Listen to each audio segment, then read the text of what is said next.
I remember my first day in Iraq was my first day at Camp Fallujah in Iraq. We're the only Army unit at the Marine base. We were attached to the Marines at Camp Fallujah, which is about 30 miles west of Baghdad. And I landed there on my wife's birthday.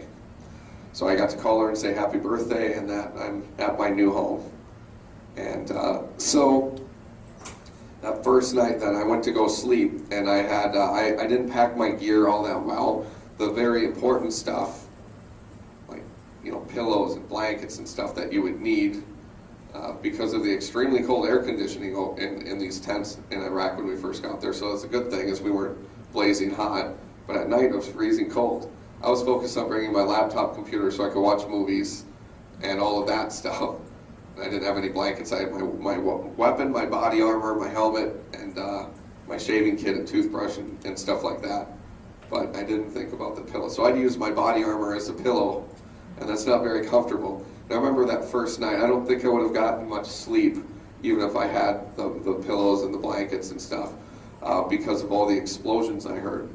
And that was my first taste of really realizing that, you know what, they're trying to lob bombs, they're trying to lob mortars on our camp at all times, and they are trying to kill us all the time.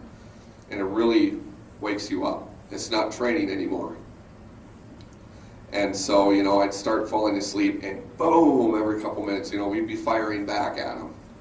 And I quickly learned the difference between incoming and outgoing, and when I should be alarmed and when I shouldn't be. But that first night was tough. Our mission over there was to protect the area around Camp Fallujah and make sure that these mortars couldn't land on there. So we started out just a little ways around it, then we had a little more land to cover, then a little more, and a little more. Pretty soon we were covering a very large area, and we were in an area that U.S. forces hadn't been in since the invasion into Iraq. So with this becomes increased danger. Areas that we've never been, there's no, that's where the insurgents go and set up their attacks and all of that.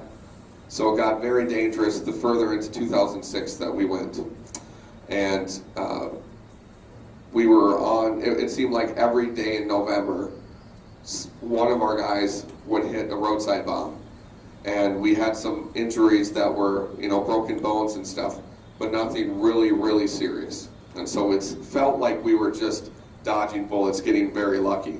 And on December 2nd of 2006, my squad, we were one of the few squads that hadn't encountered an improvised explosive device. We went on a foot patrol in the morning to watch an intersection that insurgents had been placing roadside bombs in very regularly, usually daily or every other day. In the area we were in, outside of Fallujah, predominantly dirt roads. So they can dig right in the middle of it, bury it, cover it up, make it look like it's nothing, like it's just a regular road.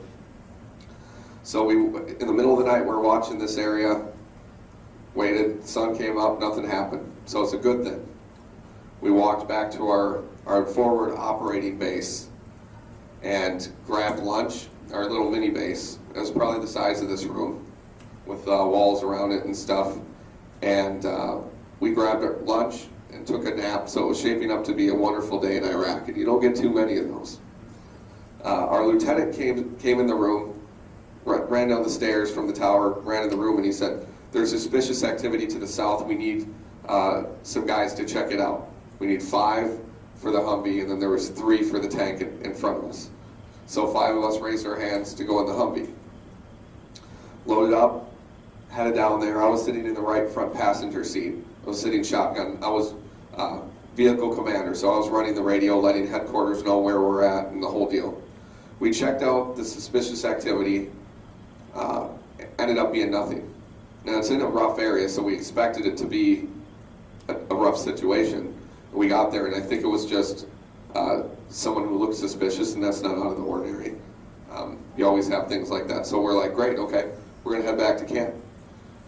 Headed towards the vehicles, we got a call then from our headquarters saying one of our unmanned drones in the area, the remote control planes that fly in the sky, spotted someone. There's someone putting in something in the road at checkpoint 3-4, and that we were the nearest ones there. They said, go get them.